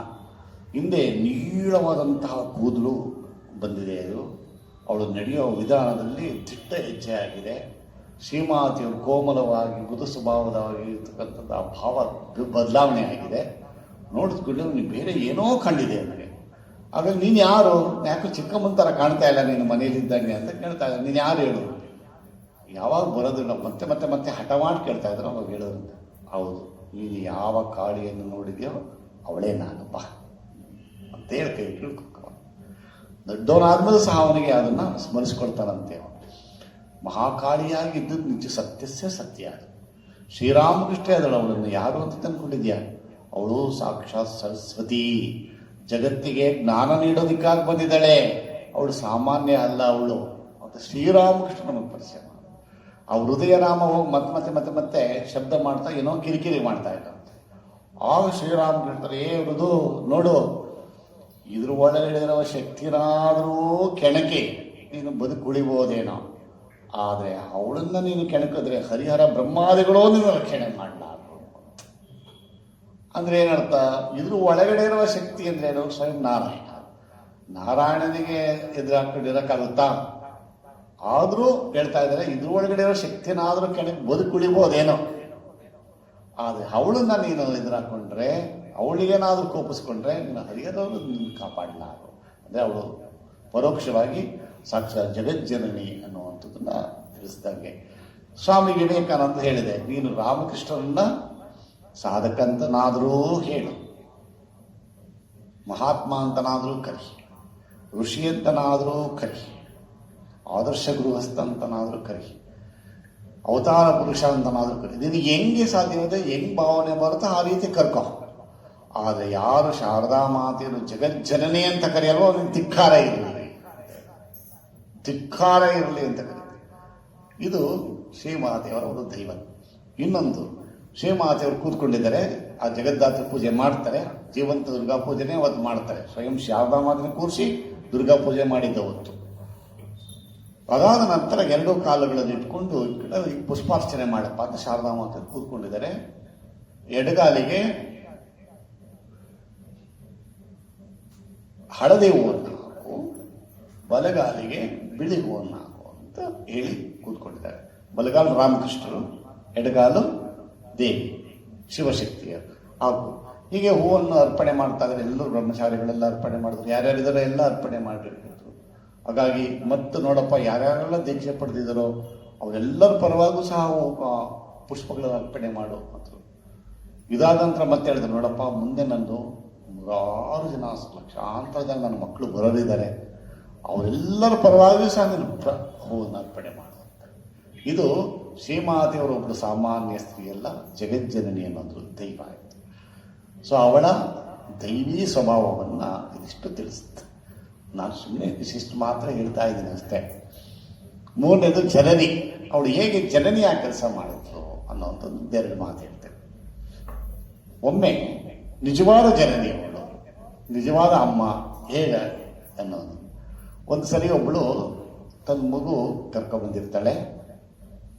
ಊಟ ಮಾಡ್ತಾ ಇರ್ಬೇಕಾದ್ರೆ ಅಮ್ಮ ಸರಿಯಾಗಿ ಊಟನೇ ಮಾಡಲ್ಲ, ಯಾವಾಗಲೂ ಮತ್ತೆ ಎಷ್ಟು ಹೇಳಿದ್ರು ಸಹ ಸರಿಯಾಗಿ ಊಟ ಮಾಡಲ್ಲ. ಏನಾಗಿದೆ ಅವನು? ಸರಿ ಅಂತ ಶ್ರೀಮಾತೆ ಸುಮ್ಮನೆ ಥರ ಹೇಳಿದ್ರು.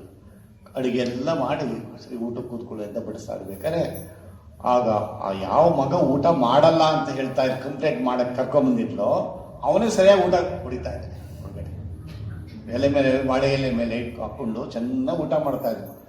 ಅವಳು ಸ್ವಂತ ಜನ್ಮ ಕೊಟ್ಟು ತಾಯಿನೇ ಹೇಳ್ತಾ ಇದ್ದಾಳೆ, ಅಮ್ಮ ನೋಡಿ ಮನೆಯಿಂದ ಊಟನೇ ಮಾಡಲ್ಲ, ಅವ್ನು ಎಷ್ಟು ಚೆನ್ನಾಗಿ ಊಟ ಮಾಡ್ತಾ ಇದ್ದೀನಿ, ಇಲ್ಲಿ ನೋಡಿ ಅವ್ನು ಎಷ್ಟು ಚೆನ್ನಾಗಿ ಊಟ ಮಾಡಿ. ಶ್ರೀಮಾತೆ ಹೇಳಿದೆ, ಸುಮ್ಮನೆ ನನ್ನ ಮಗನ ಮೇಲೆ ಕಣ್ಣಾಕ್ಬಿಡ ನೀನು ಎಲೆ ಮೇಲೆ, ಅವನಿಗೆ ದೃಷ್ಟಿ ಆಗುತ್ತೆ ಅಂತ. ಅದು ಹೇಳ್ತಿರೋದು ಯಾರು? ತನ್ನ ಸ್ವಂತ ಅವಳ ತಾಯಿಗೆ ಹೇಳ್ತಾರೆ, ನಾನು ದೃಷ್ಟಿ ಹಾಕ್ಬೇಡ. ಆಗ ಅವಳು ಕೇಳ್ತಾಳಂತೆ, ಅಮ್ಮ ಇವನು ನೋಡೋದು ನನ್ನ ಮಗ, ನೀವು ಹೇಳ್ತಾರೆ ನನ್ನ ಮಗ ದೃಷ್ಟಿ ಹಾಕ್ಬೇಡ ಅಂತ ಹೇಳ್ತಿರಲ್ಲ. ಆಗ ಶ್ರೀಮಾತೆ ಹೇಳಿದ ಮಾತು ಅದು ಹಿಂಗೆ ನಿಜವಾದ ಜನನೇ. ಅವಳು ಹೇಳ್ತಾಳೆ, ಅವನು ನಿಜವಾಗಲೂ ನನ್ನ ಮಗನ, ನಿನ್ನ ಮಗ ಈ ಜನ್ಮದಲ್ಲಿ ನಿನ್ನ ಮಗ ಅಷ್ಟೇ, ಆದರೆ ಅವನ ಜನ್ಮಗಳಲ್ಲೂ ಅವನು ನನ್ನ ಮಗ. ಈಗ ಇದು ಆ ಜನನಿಯ ಆ ಮಾತೃತ್ವದ ಇದು. ಕೊನೆಗೆ ಒಬ್ಬ ಈ ಮಾತು ಹೇಳಿ ನಾನು ಮುಗಿಸ್ತೀನಿ. ಒಬ್ಬ ಪಾಶ್ಚಾತ್ಯ ಒಬ್ಬಳು ಮಹಿಳೆ ಹೇಳ್ತಾರೆ, ಶ್ರೀರಾಮಕೃಷ್ಣನ ನೀನು, Shri Ramakrishna is good, Swami Vivekananda is great, no doubt, but holy mother Sharada Devi is wonderful this world. ಹಾಗಾಗಿ ಶ್ರೀಮಾತೆಯವರು ಅಂಥ ವಂಡರಲ್ಲೇ ವಂಡರ್ ಆಗಿರ್ತಕ್ಕಂಥ ಆ ಮಾತೆಯನ್ನ ಎಷ್ಟು ಭಾವಿಸಿದ್ರೂ ಕಡಿಮೆ, ಎಷ್ಟು ಹೇಳಿದ್ರೂ ಕಡಿಮೆ. ವಿವೇಕಾನಂದರು ಆ ಪಾಶ್ಚಾತ್ಯ ದೇಶಕ್ಕೆ ಹೋಗೋಕ್ಕಿಂತ ಮೊದಲು ರಾಮಕೃಷ್ಣ ದರ್ಶನ ಕೊಡ್ತಾರೆ, ಆ ಸಮುದ್ರದ ಮೇಲೆ ನಡೆಯೋದ್ರು, ಬಾ ನರೇನ್ ಬಾ ಅಂತ ಕರಿತಿರ್ತಾರೆ. ಆದರೂ ಅವ್ರಿಗೆ ನಂಬಿಕೆ ಬಂದಿರಲ್ಲ, ನಾನು ಹೋಗ್ಬೇಕೋ ಇಲ್ವೋ. ಅದು ಶ್ರೀಮಾತೆಯವರು ಹೇಳಿದ್ರೆ, ಏನಾದರೂ ಅವ್ರ ಮಾತು ಹೇಳಿದ್ರೆ ಮಾತ್ರ ನಾನು ಖಂಡಿತ ಹೋಗ್ತೀನಿ ಅಂತ ಇನ್ನೂ ಕಾಯ್ತಾ ಕೂತ್ಕೊಂಡಿರ್ತಾರೆ. ಆಗ ಶ್ರೀಮಾತೆಯವ್ರಿಗೂ ಸಹ ದರ್ಶನ ಆಗುತ್ತೆ. ನರೇನ್, ನನಗೂ ದರ್ಶನ ಆಯಿತು, ನೀನು ಹೋಗು ಅಂದಾಗ ಹೋಗ್ತಾರೆ. ಆದ್ರಿಂದ ಇಂತಹ ಇದಾದ ಮೇಲೆ ಇನ್ನೊಂದು ಘಟನೆ ನಡೆಯುತ್ತೆ. ಒಬ್ಬಾಕೆ ಬಂದು, ಅಮ್ಮ ನರೇಂದ್ರ ಪಾಶ್ಚಾತ್ಯ ದೇಶಕ್ಕೆ ಹೋಗಿ ತುಂಬಾ ಅದ್ಭುತವಾದ ಕಾರ್ಯಗಳನ್ನೆಲ್ಲ ಮಾಡಿದರೆ, ಇಷ್ಟೆಷ್ಟೋ ಅವನ್ನೆಲ್ಲ ಒಂದು ವಿಚಾರಗಳು ಬರ್ತಾ ಇದೆ, ಪತ್ರಿಕೆಯಲ್ಲಿ ಬರ್ತಾ ಇದೆ ಅಂತ ಕೇಳಿದಾಗ ಆಗ ಶಾರದಾ ಮಾತಾಡ್ತಾರೆ, ಹೌದು ಅವನಿಗೋಸ್ಕರ ನಾನು ಮೊದಲೇ ಅವ್ನು ಹೋಗೋಕ್ಕಿಂತ ಮೊದಲೇ ಅಲ್ಲೆಲ್ಲ ಹೋಗಿ ವ್ಯವಸ್ಥೆ ಮಾಡಬೇಕಾಗಿ ಬಂತು. ಇವ್ರು ನೋಡಿದ್ರೆ ಜಯರಾಮ್ ಪಾಟೀಲ್ ಇರೋದು, ಎಲ್ಲೂ ಫ್ಲೈಟ್ ಅದು ಟ್ರೈನಲ್ಲೂ ಹಡಗಲು ಹೋಗೇ ಇಲ್ಲ. ಅವ್ರು ಹೇಳ್ತಾರೆ, ಹೌದು ನಾನೇ ಅವನಿಗೋಸ್ಕರ, ಅದು ಸಹಜವಾಗಿ ಹೇಳ್ತಾ ಇದ್ದಾರಂತೆ, ಹೌದು ಅವನು ಹೋಗೋಕ್ಕಿಂತ ಮೊದಲೇ ನಾನೇ ಅವನಿಗೋಸ್ಕರ, ಅವನೇನು ನನ್ನ ಮಗನ ತೊಂದರೆ ಆಗಬಾರ್ದಲ್ಲ ನರೇನ್ಗೆ, ಅದಕ್ಕೆಲ್ಲ ಕಡೆ ಹೋಗಿ ನಾನೇ ವ್ಯವಸ್ಥೆ ಮಾಡಿ ಬಂದೆ ಅಂತ. ಹಾಗಾದ್ರೆ ಕೊನೆಗೆ ನನ್ನ ಜೀವನದಲ್ಲೇ ನಡೆದಿರೋ ಒಂದು ಘಟನೆ ಹೇಳಿ, ಜೀವಂತ ಘಟನೆ ಹೇಳಿ ನಾನು ಮುಗಿಸ್ತೇನೆ. ಒಮ್ಮೆ ನಾನು ಓದ್ತಾ ಇದ್ದೆ, ನನ್ನ ಜೀವನದಲ್ಲಿ ನಡೆದಿರೋದು ಓದ್ತಾ ಇದ್ದೆ. ಅವಾಗ ಡಿಗ್ರಿ ಓದ್ತಿದ್ದೆ. ಪ್ರತಿನಿತ್ಯ ರಾಮಕೃಷ್ಣ ಆಶ್ರಮಕ್ಕೆ ಹೋಗ್ತಾ ಇದ್ದೆ. 2 ಬಸ್ ಹಿಡಿದು ಹೋಗ್ತಾ ಇದ್ದೆ. ಮಧ್ಯಾಹ್ನ 3:30 ಮುಗಿತಿತ್ತು. ಜಿಕ್ಕಿ ವಿಕ್ಕಿಲು ಓದ್ತಿತ್ತು. 3:30 ನಾನು ಆ ಬಸ್ಸಿಗೆ ಹೊರಟೆ. ಮೆಜೆಸ್ಟಿಕ್ ಬಂದು ಮೆಜೆಸ್ಟಿಕ್ ಇನ್ನೊಂದು ಬಸ್ ಹಿಡಿದು ರಾಮಕೃಷ್ಣ ಆಶ್ರಮಕ್ಕೆ ಹೋಗ್ತಿದ್ದೆ. ಅಲ್ಲಿ ಹೋಗಿ ಒಂದು ಸ್ವಲ್ಪ ಹೊತ್ತು ಕೂತ್ಕೊಂಡು 7 ಗಂಟೆಯಿಂದ 8 ಗಂಟೆವರೆಗೂ ಭಜನೆಯನ್ನು ಅಟೆಂಡ್ ಮಾಡಿ, ಜೊತೆಗೆ ಅಲ್ಲಿ ಕೈಂಕರ್ಯ ಮಾಡಿ, ಶಾರದಾ ಮಾತೆ ಬಂಡೆ ಮೇಲೆ ಕೂತ್ಕೊಂಡು ಒಂದು 15 ನಿಮಿಷ ಧ್ಯಾನ ಮಾಡಿ, ಸುಮಾರು 9:20 ನಾನು ಬಸ್ ಇರ್ತಿತ್ತು. 9:20 ನಾನು ಬಸ್ ಸ್ಟ್ಯಾಂಡಿಂದ ಹೊರಟಿದ್ದೆ. 10:30 11 ಗಂಟೆ ಒಳಗಡೆ ನಾನು ಸೇರ್ಕೊಳ್ತಾ ಇದ್ದೆ ಕಾಲೇಜಿಗೆ. ಅಲ್ಲಿ ಇದ್ಕೊಂಡು ಸ್ವಲ್ಪ ಏನೋ ಬ್ರೆಡ್ಡು ಇದೋ ಜಾಮು ಎಂಥರೋ ತಂದಿಟ್ಟಿರ್ತು, ಅಥವಾ ಅಡುಗೆನೇ ಸ್ವಲ್ಪ ತಂದಿಟ್ಟಿದ್ರು ಆ ರೂಮಿಗೆ. ಅದನ್ನೇ ತಿಂದ್ಕೊಂಡು ಸ್ವಲ್ಪ ಅದು ಓದ್ಕೊಂಡು ಒಂದು 12:30 ಅಷ್ಟೊತ್ತಿಗೆ ಮಲಗ್ತಾ ಇದ್ದೆ. ಅಲ್ಲಿ ಟ್ರೈಮಿಸ್ಟರ್ ಸಿಸ್ಟಮ್ಮು ಎಕ್ಸಾಮ್ ಬರೀಬೇಕಾದ್ರೆ ಸುಮಾರು ಬರೀ ಟೆಸ್ಟ್ಗಳು ಒಂದಾದ್ರೂ ರಿಪಿಟೇಷನ್ ಸೈಕಲ್ ಅದು ಬರ್ತಾ ಇದೆ. ಅಲ್ಲಿ ಏನು ಅಂದರೆ ಒಂದ್ಸರಿ ಮಿಸ್ ಆಗಿಬಿಟ್ರೆ ಒಂದೊಂದ್ಸರಿ ಕೋರ್ಸ್ ರಿಪೀಟ್ ಮಾಡಬೇಕು. 1 ವರ್ಷ ಮತ್ತೆ ಎಕ್ಸ್ಟ್ರಾ ಬರೀಬೇಕು. 4 ವರ್ಷ ಆದ್ಮೇಲೆ ಮಧ್ಯದಲ್ಲೇ ತಗೊಳಂಗಿಲ್ಲ, ಹಂಗೆ ಸಿಸ್ಟಮ್. ಒಂದಾನೊಂದು ದಿನ ಆಗ್ಬಿಟ್ಟಿದೆ, ಸೆಲೆಬ್ರೇಷನ್ ಬಂದಿದೆ, ನಾನು ತುಂಬ ಸ್ಟ್ರೈನ್ ಆಗಿಬಿಟ್ಟಿದ್ದೆ. 12:30 ಮಲಗಿಬಿಟ್ಟಿದ್ದೀನಿ. ನಮ್ಮ ಎಕ್ಸಾಮ್ ಅನೌನ್ಸ್ ಆಗಿತ್ತು ಇಷ್ಟು ಗಂಟೆಗೆ ಅಂತ. ಹೆಂಗಿದ್ರು 10 ಗಂಟೆಗೆ ಅಲ್ವಾ ಅನೌನ್ಸ್ ಆಗಿರೋದು. 10 ಗಂಟೆ ಹೋದ್ರಾಯ್ತು ಅಂತ ಬೆಳಗ್ಗೆ ಸುಸ್ತಾಗಿದೆ, ಬೆಳಗ್ಗೆ ಎದ್ದು ಓದ್ಕೊಳ್ಳೋಣ ಅಂತ ಮಲಗಿಬಿಟ್ಟಿದೆ. ಅವತ್ತು ರಾತ್ರಿ ಕನಸು ಹೆಂಗೆ ಜೀವಂತವಾಗಿ ಅಮ್ಮ ನಮ್ಮ ಜೊತೆಯಲ್ಲೇ ಇರ್ತಾಳೆ, ತನ್ನ ಭಕ್ತರು ಕಾಪಾಡ್ತಾಳೆ ಅನ್ನೋದಕ್ಕೆ ಎಷ್ಟು ಜೀವಂತ. ಅದರಿಂದ ನಾನು ತುಂಬ ನಂಬಿಕೆ ಬಂತು ಅಮ್ಮನ ಮೇಲೆ. ಎಷ್ಟು ಕೈ ಪ್ರತಿ ಕ್ಷಣಕ್ಕೂ ಅವಳಿದ್ದಾಳೆ ಅನ್ನೋದು ಕನಸಲ್ಲಿ ಬಂದು ಅವಳು ಹೇಳ್ತಾ ಇದ್ದ. ಒಂದು 4-5 ಜನ, how are you my dear child ಅಂತ ಇಂಗ್ಲೀಷಲ್ಲಿ ಮಾತಾಡ್ತಾ ಇದ್ದಾಳೆ. ಇಂಗ್ಲೀಷ್ ಅವಳು ಯಾವತ್ತೂ ಮಾತಾಡಿದಿಲ್ಲ, ಆದರೆ ಅವ್ರು ಮಾಡ್ತಾರೆ. 4 ಜನ ಇದ್ದೀವಿ. ನಾನು ಹೇಳ್ತೇನೆ, ಅಲ್ಲ ಇವಳು ಜಗಜ್ಜನನಿ ಅಂತಾರಲ್ಲ, ಇವಳು ನನ್ನ ಅಮ್ಮ ಅಲ್ಲ, ಇವಳು ನಮ್ಮ ತಾಯಿನೇ ಚುಂಡು ಜಗಜ್ಜನನಿ ಅಂತ ಕರಿತಾ ಇದ್ದಾರೆ ಅಂತ ಖುಷಿ ಪಡ್ತಾ ಇದ್ದೀನಿ. ಅಮ್ಮ ಹೇಳ್ತಲ್ಲ, how are you my dear child. ನಾನು ಹೇಳ್ದೆ, how is your study? Fine ಅಮ್ಮ. What time the examination tomorrow ಅಂತ ಹೇಳಿದೆ. ಅಮ್ಮ ಇಟ್ ಈಸ್ ಅಟ್ 10 o'clock. ಅಮ್ಮ ಹೇಳ್ತಾ ಇದ್ದಾರೆ, no dear it is at 9 ಅಂತ. ಅಮ್ಮ ಇಟ್ ಈಸ್ ಅಟ್ 10 o'clock ವಾದ ಮಾಡ್ತೀನಿ. ನನ್ನ ಟೈಮ್ ಟೇಬಲ್ ಫಿಕ್ಸ್ ಆಗಿದೆಯಲ್ಲ. ಅಮ್ಮ it is no it is at 9 ಅಂತ ಹೇಳಿ ಎಷ್ಟು ಸರಿ ಹೇಳಿದ್ರೆ ಮತ್ತೆ ಅಮ್ಮ ಸುಮ್ಮನಾದರು. ಮಾಡಿ ನನಗೆ ಆಶೀರ್ವಾದ ಮಾಡಿ, ನಾನು ನಿನಗೋಸ್ಕರ ರಾಮಕೃಷ್ಣನ ಪ್ರಾರ್ಥನೆ ನೀನು ಒಳ್ಳೇದಾಗಲಿ ಅಂತ ಆತ್ಮ ಜಾಗೃತಿ ಆಗಲಿ ಅಂತ ಪ್ರಾರ್ಥನೆ ಮಾಡ್ತಾ ಇದ್ದೀನಿ ಅಂತ. ಅದು ಇನ್ನೂ ಇಂಗ್ಲೀಷ್ ಹೇಳೋದು, I am praying to Guru Maharaj for your good ಅಂತ ಹೇಳ್ತಾ ಇದ್ದಾರೆ. ಅದೇ ಪದಗಳು ಹೇಳ್ತಿದೆ. ಇದಾಯ್ತು. ಮುಂದೆ ದಿನ ಕನಸುಗಳಿದೆ ನನಗೆ. ಇಷ್ಟಾದ ಮೇಲೆ ಬೆಳಿಗ್ಗೆ 6 ಗಂಟೆಗೆ ಎದ್ದು ಕೂತ್ಕೊಂಡೆ. ಏನಪ್ಪ ಎಷ್ಟು ಚೆನ್ನಾಗಿ ಖುಷಿ. ಕನಸು ಬಂದಿದ್ದು ಅಮ್ಮನಂತೂ ಮಾತ್ರ ಜೀವಂತವಾಗಿದೆ. ನಿಮ್ಮ ಮೇಲೆ ಶ್ರೀರಾಮಕೃಷ್ಣ ಹೇಳ್ತಾರೆ, ಯಾವ ಕನಸು ಸುಸ್ಪಷ್ಟವಾಗಿ ಜೀವಂತವಾಗಿರುತ್ತೆ ಕನಸು, ಅದು ಕನಸಲ್ಲ, ನನಸೆ. ನಿಜವಾಗಲೂ ರಿಯಾಲಿಟಿನೇ ಅದು. ಬೆಳಿಗ್ಗೆ 6 ಗಂಟೆ ಕೂತ್ಕೊಂಡು ಶ್ರೀ ಮಾತಾಡೋದು ತುಂಬ ಖುಷಿಯಾಗಿದೆ. ಅದು ಸರಿ. ಆದರೆ ಏನೋ ಒಂದು 10 ಗಂಟೆಗೆ ಅದು 9 ಗಂಟೆಗೆ ಅಂತ ಹೇಳಿದೆ. ನಾವು ಸುಮ್ಮನೆ ಯೋಚನೆ ಮಾಡ್ತಾ ಇದ್ದೆ. ಅಷ್ಟೊತ್ತಿಗೆ ಒಬ್ಬ ನಮ್ಮ ಫ್ರೆಂಡ್ ಬಂದು ಡೋರ್ ತಟ್ಟಿದ. ಅವನು ಬೆಳಗ್ಗೆ 4 ಗಂಟೆಗೆ ಎದ್ದು ಓದಿ ಬೇಜಾರಾಗಿತ್ತಂತೆ. ಏನಪ್ಪ ಇಷ್ಟೊತ್ತಿಗೆ ಬಂದೆ? ಯಾವತ್ತೂ ಬರ್ದೇನೋ ಅವತ್ತು ಬಂದ. ಏನು ಇಷ್ಟೊತ್ತಿಗೆ ಬಂದಿದೆಯಲ್ಲ ಅಂತ ಹೇಳಿ. ಏನಿಲ್ಲ, ಬೆಳಿಗ್ಗೆ 4 ಗಂಟೆಗೆ ಎದ್ದು ಓದಿ ಬೇಜಾರಾಗಿತ್ತು, ಸುಮ್ಮನೆ ಹಂಗೆ ಕೆಳಗಡೆ ಮಾತಾಡ್ಸ್ಕೊಬರೋಣ ಅಂತ ಬಂದೆ. ಅವನಿಗೇನು ಹೇಳಿಲ್ಲ ನಾನು. ಅಂತ 10 ಗಂಟೆಗಲ್ವಾ ಇರೋದು ಅಂದೆ. ನೀವು ಆಶ್ರಮಕ್ಕೆ ಹೋಗಿ ಅವನು ಹೇಳ್ತಿರೋದು, ಆಶ್ರಮಕ್ಕೆ ಹೋಗಿ ನಿನಗೆ ತಲೆ ಅದೇ ಮುಳುಗ್ಬಿಟ್ಟಿದ್ಯಾ, ಎಲ್ಲ ಮರ್ತ್ಬಿಟ್ಟಿದ್ಯಾ. ಅವ್ರ ಟೀಚರ್ ಏನು ಹೇಳಿದ್ರು, ನಾನೆಲ್ಲೋ ಹೋಗ್ತಿದ್ದೀನಿ, ಪ್ರೀಪೋನ್ ಮಾಡ್ತೀನಿ, ಇವತ್ತು 9 ಗಂಟೆಗೆ ಇರುತ್ತೆ ಅಂತ ಹೇಳಿರ್ಲಿಲ್ವಾ? ಹೌದಲ್ಲ, ಮರ್ತೇ ಹೋಗ್ಬಿಟ್ಟಿದೆ ನನಗೆ. ಅದು ಶ್ರೀಮಾತೆ ಬಂದು ನೆನೆಸ್ತಾ ಇದ್ದಾರೆ ಅದು ನೋಡೋದು. ಈಗ ಇಲ್ಲ ಅಂದ್ರೆ ನೇರವಾಗಿ 10 ಗಂಟೆಗೆ ಹೋಗಿ ಬರೀತಾರೆ, ಅಷ್ಟೊತ್ತಿಗೆ ಮುಗಿದೋಗ್ಬಿಡ್ತಿತ್ತು.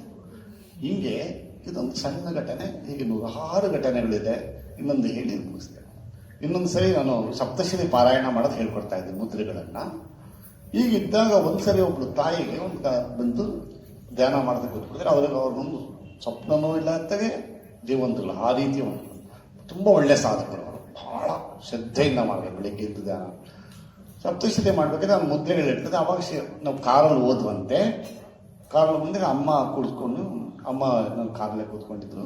ಇಳಿದ್ಬಿಟ್ಟು ನಾನು ಹೇಳ್ತಾ ಇದ್ದೇನಂತೆ ಅಮ್ಮನಿಗೆ, ಅಮ್ಮ ಅವ್ರೇನೋ ಮುದ್ರೆಗಳೆಲ್ಲ ಹೇಳ್ಕೊಡು ಅಂತ ಕೇಳ್ತಿದ್ದಾರೆ, ಅಮ್ಮ ನೀನೇ ಹೋಗಮ್ಮ ಹೇಳ್ಕೊಡು ಅಂತ ಹೇಳೋದು. ಆಗ ಅಮ್ಮ ಹೇಳ್ತಾರೆ, ನನ್ನ ಮಗ ಹೇಳ್ದ ನಿನಗೆಲ್ಲ ಮುದ್ರೆಗಳು ಹೇಳ್ಕೊಡ್ಬೇಕಂತೆಲ್ಲ ಬಂದಿದ್ದೀನಿ ಅಂತ ಹೇಳಿದ್ರು. ಮಧ್ಯ ವಯಸ್ಸಾಗಿದೆಲ್ಲ ಆ ಥರ. ಸರ್ ಅದಾದಮೇಲೆ ಹೋಗಿ ಅಮ್ಮ ಬಾ ಅಂತ ಖುಷಿಯಾಗ್ಬಿಟ್ಟಿದೆ ಅವರಿಗೆ. ಕೂತ್ಕೊಂಡಾಗ ನಾನು ಇವತ್ತು ನಿನ್ನ ತೊಡೆ ಮೇಲೆ ಕೂತ್ಕೊಳ್ತೀನಿ ಅಂತ ಅವ್ರು ತೊಡೆ ಮೇಲೆ ಕೂತ್ಕೊಂಡ್ರಂತೆ. ಅಮ್ಮ ತೊಡೆ ಮೇಲೆ ಕೂತ್ಕೊಂಡು ಅವ್ರು ಹೇಳ್ಕೊಟ್ಟಿದ್ದಾರಲ್ಲ ಮುದ್ರೆ, ಅಲ್ಲೆಲ್ಲ ಸರಿ ಇದೆ, ಒಂದು ಮುದ್ರೆ ಮಾತ್ರ ಸರಿ ಇಲ್ಲ, ಒಂದು ತಪ್ಪು ಹೇಳ್ಕೊಟ್ಟಿದ್ದಾನೆ ಅಂತೇಳಿ ಇನ್ನೊಂದು ಮುದ್ರೆ ಆ ಮುದ್ರೆಯನ್ನು ಹೇಳ್ಕೊಟ್ರು. ನಾನೇನು ಮಾಡಿದೆ, ಅಂಗುಷ್ಟ ತರ್ತೀನಿ ಅಂತಂದ್ರೆ ಅದೆಲ್ಲ ಒಂದನ್ನೇ ಹೇಳ್ತಾ ಇದ್ದೆ ನಾನು. ಶ್ರೀಮಾತೆಯವ್ರದ್ದು ಅದು ಹೀಗೆ ಹೇಳಬೇಕು ಅಂತ ತೋರಿಸೋದು. ಅದನ್ನ ಅವರಾಗವ್ರಿಗೆ ನನಗೆ ಹತ್ರ ಬಂದು ತಿಳಿಸಿದ್ರು. ಅಂದರೆ ಶ್ರೀಮಾತೆಯವರು ಹೇಗೆ ನಿಜ ಪ್ರಾಮಾಣಿಕವಾಗಿ ಪ್ರಾರ್ಥನೆ ಮಾಡ್ತಾರೆ, ಅಮ್ಮ ಇದ್ದಾಳೆ ಅಂತ ಭಾವಿಸ್ಕೊಂಡು. ನಿಮ್ಮಲ್ಲಿ ಶುದ್ಧವಾದ ಭಾವನೆ ಇದ್ದರೆ ಹೆಂಗೆ ದೈವವೇ ಕಾಪಾಡುತ್ತೆ ಅನ್ನೋದಕ್ಕೆ ಇದೆಲ್ಲ ಒಂದು ಸಣ್ಣ ಘಟನೆಗಳು ನಿಮ್ಮ ಜೀವನದಲ್ಲೂ ಅನೇಕಗಳು ಆಗ್ತಾನೆ ಇರುತ್ತೆ. ಆದ್ದರಿಂದ ಅವಳನ್ನು ನಂಬಬೇಕು, ಅವಳಿದ್ದಾಳೆ, ಪೂರ್ಣವಾಗಿ ನಂಬಬೇಕು. ಆ ನಂಬಿದ್ರೆ ಮಾತ್ರ ಅಂತ ಹೇಳಿ ಶ್ರದ್ಧಾವಾನ್ ಲಭತೆ ಜ್ಞಾನ. ಈ ರೀತಿಯಲ್ಲಿ ಶ್ರೀಮಾತೆಯವರು ನಮಗೆ ಗುರುವಾಗಿ, ದೈವವಾಗಿ, ಜನನಿಯಾಗಿ ಕೇವಲ ಇಡೀ ಜಗತ್ತನ್ನೇ ನಡೆಸ್ತಾ ಇದ್ದಾರೆ. ಅವರು ಕಣದಲ್ಲೂ ಕ್ಷಣಕ್ಕೂ ಇದ್ದು ನಮ್ಮ ರಕ್ಷಣೆ ಮಾಡ್ತಾ ಇದ್ದಾರೆ. ಆ ತಾಯಿ ನಮ್ಮೆಲ್ಲರಿಗೂ ಸಹ ಅವಳ ಕೃಪೆ, ಅವಳ ಕರುಣೆ, ಅವಳ ದಯೆ ನಮ್ಮೆಲ್ಲರಿಗೂ ಇರಲಿ ಅಂತ ಭಾವಿಸ್ತಾ ಈ ಎಲ್ಲ ವಾಕ್ಪುಷ್ಪಗಳನ್ನು ಶ್ರೀಮಾತೆಯ ದಿವ್ಯ ಚರಣಗಳಲ್ಲಿ ಅರ್ಪಿಸ್ತಾ ಇದ್ದೀನಿ. ಓಂ ಶಾಂತಿ ಶಾಂತಿ ಶಾಂತಿ.